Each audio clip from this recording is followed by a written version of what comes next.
जय माता दी मित्रों, स्वागत है आपके अपने YouTube चैनल एस्ट्रोआज में।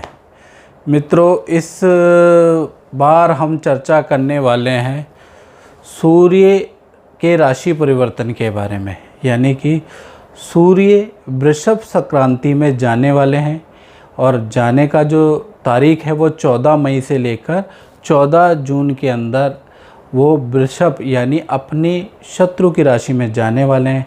ऐसे पे क्या उसका प्रभाव रहेगा उसके बारे में भी चर्चा करेंगे और 9 राशियों पे उसका अच्छा और बुरा इफ़ेक्ट रहेगा। 12 की 12 राशियों में नहीं रहेगा मित्रों, तो आपको घबराने की, भयभीत होने की कोई आवश्यकता नहीं है। 9 राशियों पे इसका अच्छा और बुरा प्रभाव रहेगा, इसके बारे में भी चर्चा कर लेते हैं। जैसा कि आप सूर्य को जानते हैं, सूर्य क्या है? ओम प्रभाकराय विद्महे महातेजाय धीमहि तन्नो सूर्यो प्रचोदयात्। यानी कि सूर्य प्रधान होता है। सूर्य जिनका भी कुंडली में उचका होता है उनके अंदर एक नेतृत्व क्षमता होती है। सूर्य आदमी को निडर बनाता है। तो सूर्य का हर महीने 14 या 15 तारीख को सूर्य देव राशि परिवर्तन करता है। उससे क्या होता है? सूर्य हमारी ऑरा का कारक है, चंद्रमा हमारे मन का कारक है। यानी कि जो हमारी प्रतिरोधी क्षमता होती है, जिसे हम इम्यूनिटी पावर कहते हैं, उसका कारक कहीं ना कहीं हम सूर्य को मानते हैं। ठीक है जी। हम आभा मंडल का भी कारक सूर्य को मानते हैं और वैज्ञानिक भी ये मानते हैं मित्रों कि जगत को जिसने जना है और पूरे ब्रह्मांड को जिसने, जो हम जो नवग्रह देखते हैं उसको हम ब्रह्मांड माने, तो उसको जिसने जना है वो सूर्य देव ही हैं। तो सूर्य का वृषभ राशि में जाना शासकों के लिए, नेताओं के लिए और बड़ी बड़ी मशहूर हस्तियों के लिए, सेलिब्रिटी के लिए बड़ा कठिन रहेगा। यानी कि सूर्य डाउन हो जाएंगे यहाँ पर और ये रहेंगे 14 मई से लेकर और 14 जून तक। जो भी कला के क्षेत्र के अंदर है, जो फेमस हस्तियाँ हैं, जो शासक है, अभिनेता है, उनके लिए ये बड़ा बुरा दौर रहने वाला है, ऐसा संदेश दिख रहा है, संकेत दिख रहा है। साथ ही साथ सूर्य जब डाउन होंगे तो कहीं ना कहीं चीन का कोई बड़ा भेद खुल सकता है। चीन से कोई बड़ी सूचना हम लोगों को या विश्व को प्राप्त हो सकती है और वो भी योग जो बन रहा है 14 मई से लेकर और 14 जून के बीच में बन रहा है। मित्रों, अब हम बात करते हैं 9 राशियों पे इसका क्या इफ़ेक्ट है। जैसा कि आप जानते हैं इस समय पे कोरोना महामारी चल रही है और मेरे भी अपने कुटुंब में किसी के साथ में कुछ घटित हो गया है, लेकिन नॉन कोविड हुआ है। हर चीज़ को कोविड से मत जोड़िएगा। बहुत बार क्या होता है, व्यक्ति की उम्र ही इतनी होती है तो वो ऐसे काल में भी जा सकता है, लेकिन हम जो है उसको कोविड की श्रेणी में ले आते हैं, कोरोना की ही श्रेणी में ले आते हैं। तो खैर, हम और आप मिलके उन लोगों के लिए प्रार्थना जरूर करें। ओम शांति एक मंत्र है मित्रों, बड़ा अति सुंदर मंत्र है, ओम शांति। ये मंत्र आप अपने लिए ना करें इस महामारी वाले दौर में। आप कोशिश करें कि जो लोग अभी कष्ट में हैं, जिनका परिवार अभी कष्ट में है, जिनके परिवार से सदस्य जा चुके हैं, सदस्यों का स्वर्गवास हो गया है, तो उनके लिए हमें डेली एक माला यानी 108 मनकों की ये मंत्र की माला जाप करनी है। ओम शांति, ओम शांति, ओम शांति, ओम शांति।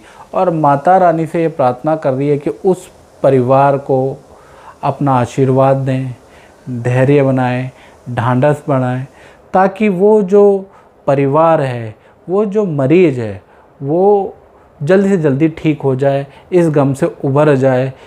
देश में आपातकाल वाली स्थिति है तो हम एक दूसरे पे या तो आरोप प्रत्यारोपण करते रहें मित्रों कि यहाँ पर राजनेताओं ने ऐसा किया है, यहाँ डॉक्टरों ने ऐसा किया है। ठीक है जी। या तो हम एक दूसरे पे आरोप प्रत्यारोप करते रहे, यही करते रहे और कुछ कर नहीं सकते। अपनी गलती हमें दिखाई नहीं देती। जनवरी फरवरी में कोरोना बिल्कुल 0 हो गया था। टाटा बाय बाय हो गया था। फिर कोरोना कौन लाया? कोरोना तो वही है ना मित्रों जो है, जो पहले भी था, पिछले साल भी था और आज इस साल भी है। बिल्कुल जा चुका था भारत से, लेकिन लेके कौन आया? हम लेके आए, क्योंकि हमें तो अपनी इम्यूनिटी शक्ति में बहुत ज़्यादा विश्वास है।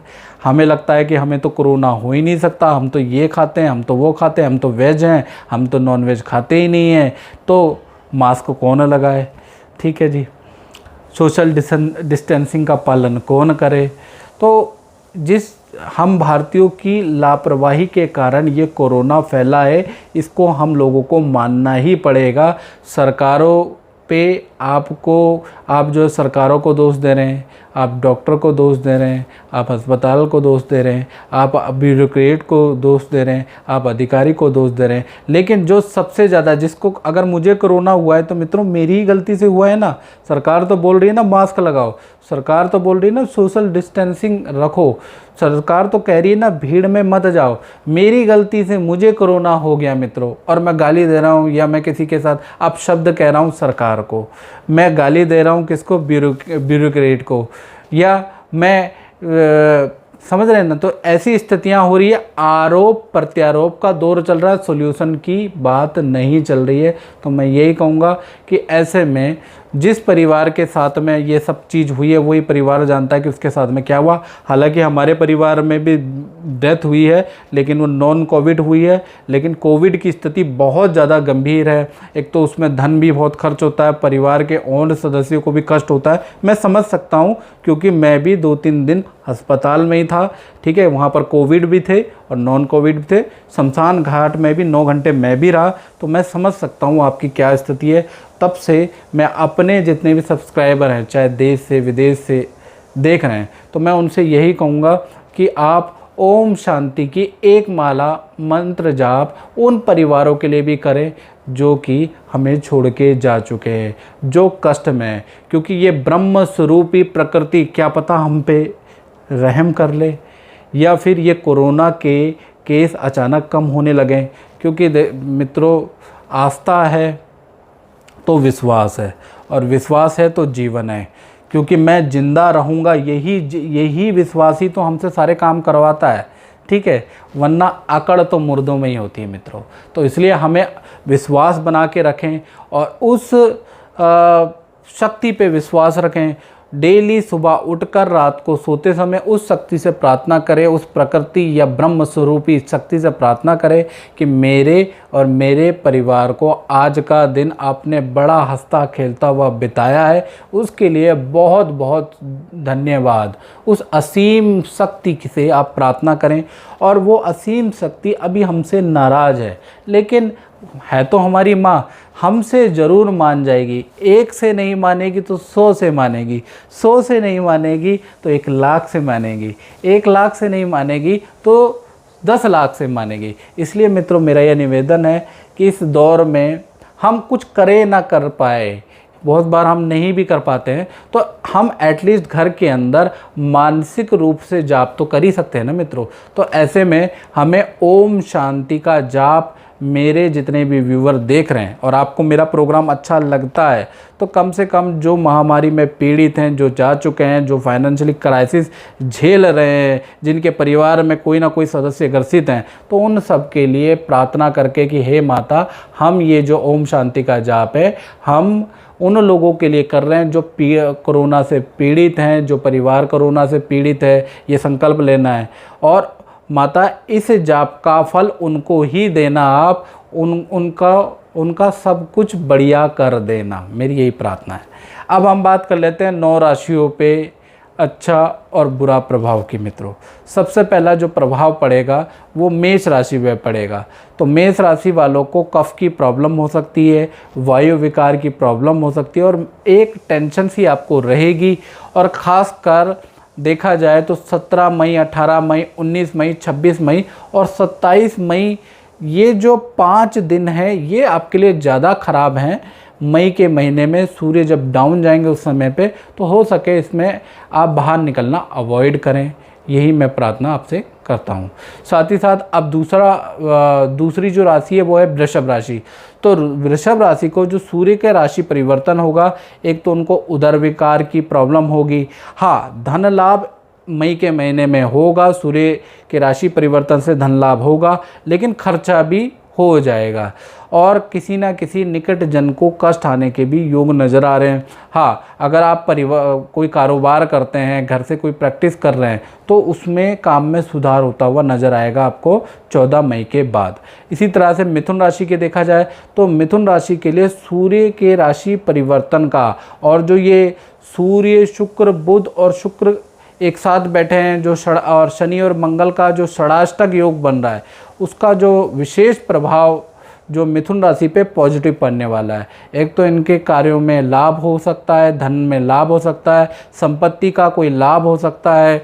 ये 15 मई से और 14 जून तक, यह याद रखिएगा। साथ ही साथ कारोबार अगर देखा जाए तो आपका मध्यम रहेगा और महीने की जो तारीखें मैं बता रहा हूँ वो है 22 तारीख, 23 तारीख, 30 तारीख और 31 मई थोड़ा ख़राब है, ये याद रखिएगा। इसी प्रकार से कर्क राशि की बात करें तो कर्क राशि के लिए भी सूर्य का जो ये राशि परिवर्तन है ये पॉजिटिव है। सेहत में सुधार होता हुआ नज़र आ रहा है, धन की स्थिति काफ़ी अच्छी है और मई में देखा जाए तो 2 दिन खराब है, 24 और 25 तारीख, इस पर थोड़ा ध्यान रखना है। इसी प्रकार से सिंह राशि पे देखा जाए तो सिंह राशि के लिए भी ये जो सूर्य का राशि परिवर्तन है ये प्लस माइनस लेके आएगा। कहीं ना कहीं धन लाभ आपको अच्छा होगा या कोई डील हो जाएगी, साथ ही साथ जो धन आएगा वो परिवार में खर्चे में जाएगा, ऐसा योग नज़र आ रहा है। साथ ही साथ सिंह राशि वालों का स्थान परिवर्तन भी योग बन रहा है और थोड़ा गैस की प्रॉब्लम और कॉन्स्टिपेशन की प्रॉब्लम आपको रह सकती है। इसी प्रकार से अगली जो राशि है वो है कन्या राशि। कन्या राशि पे इसका प्रभाव प्लस माइनस यानी मध्यम रहेगा, यानी कि कहीं ना कहीं 14 मई से लेकर 14 जून के बीच में सूर्य के राशि परिवर्तन से आपको धन लाभ होता हुआ नज़र आ रहा है, लेकिन कहीं ना कहीं सेहत भी थोड़ी बिगड़ सकती है। खांसी, सूखी खांसी आपको आ सकती है, हल्का सा बुखार रह सकता है। तो ज़रा सा भी सिम्टम्स हो तो तुरंत ही आप अपने डॉक्टर से कंसल्ट करें, खुद के डॉक्टर खुद ना बने, मैं यही कहूँगा। राशिफल और ग्रह अच्छे आएंगे ही आएंगे। अभी क्या है, जान है तो जहान है, ये मेरा गुरु मंत्र याद रखना, जान है तो जहान है। एक और बड़े बुजुर्ग कहावत कहते थे कि पहले पेट पूजा फिर काम दूजा, यानी दुनिया के सारे काम बाद में, सबसे पहले इस पेट को हमें संतुष्ट रखना पड़ता है या परिवार के पेट को संतुष्ट रखना पड़ता है, उसके बाद आप दुनिया जहान के काम कर सकते हैं। तो सेहत की गड़बड़ है तो डॉक्टर्स को ज़रूर कंसल्ट करें। साथ ही साथ आपको आपकी स्त्री से, चाहे माँ हो, चाहे आपकी बहन हो, चाहे आपकी पत्नी हो या आपकी प्रेमिका हो, उससे विशेष आपको सम्मान प्राप्त होगा और विशेष सपोर्ट आपको प्राप्त होगा।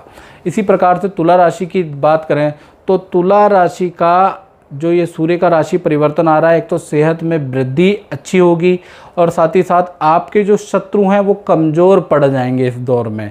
साथ ही साथ संतान संतान सुख बढ़ जाएगा। संतान से लेकर कोई अच्छी सूचना आपको 14 मई से लेकर 14 जून के में प्राप्त हो सकती है। साथ ही साथ कारोबार आपका मध्यम रहने वाला है, उससे ही संतुष्ट कर लेना, ये याद रखना तुला राशि वालों। इसके बाद जो इफ़ेक्ट पड़ेगा वो कुंभ राशि पे पड़ेगा और वृश्चिक, मकर और धनु, ये 3 राशियों पे इसका इफेक्ट नहीं है, क्योंकि आप बाद में कमेंट में रख देते हैं कि गुरुजी वृश्चिक राशि का क्या हुआ, मकर का क्या हुआ, धनु का क्या रहा। इस पे कोई प्रभाव सूर्य के एटलीस्ट राशि परिवर्तन का नहीं है। कुंभ राशि पे पड़ेगा तो पहला चीज़, सेहत आपकी ठीक रहेगी इस दौरान के अंदर जो सूर्य का राशि परिवर्तन रहेगा। साथ ही साथ देखा जाए तो रुका हुआ धन भी आपको प्राप्त होता है 14 मई से 14 जून के बीच में। हाँ, सरकारी कोई कष्ट आ सकता है। यदि कुंभ राशि वाले, यदि आप सरकारी पोस्ट पे है तो कहीं ना कहीं आपका सस्पेंशन हो सकता है या सरकारी जॉब में कोई कष्ट आ सकता है, या आपने कोई गलत काम करोगे कुंभ राशि वालों तो आप पे सरकारी कष्ट आ सकता है। तो गलत काम मत करना, ये याद रखिएगा। कारोबार थोड़ा धीमा धीमा ही चलेगा। इसी प्रकार से मीन राशि की बात करें तो मीन राशि पे जो सूर्य वृषभ संक्रांति में गए हैं उसका इफेक्ट कुछ अच्छा नहीं आ रहा है। कहीं ना कहीं रक्त विकार, जैसे बीपी की, हाई ब्लड प्रेशर की प्रॉब्लम कहते हैं, तो रक्त विकार के योग नज़र आ रहे हैं। आपको डॉक्टर से कंसल्ट करना चाहिए, याद रखिएगा। साथ ही साथ धन आप में 14 मई से लेकर 14 जून में आने वाला है, लेकिन धन आकर आपका खर्चा भी होगा, यानी धन आप पे रुकेगा नहीं। साथ ही साथ संतति चिंता रहेगी, यानी पत्नी से रिलेटेड आपको या प्रेमिका से रिलेटेड कोई चिंता आपको सता सकती है। तो मित्रों, ये था सूर्य के राशि परिवर्तन पे ये कार्यक्रम। इस कार्यक्रम में मित्रों बस इतना ही। मुझे दीजिए इजाज़त। जय माता दी मित्रों।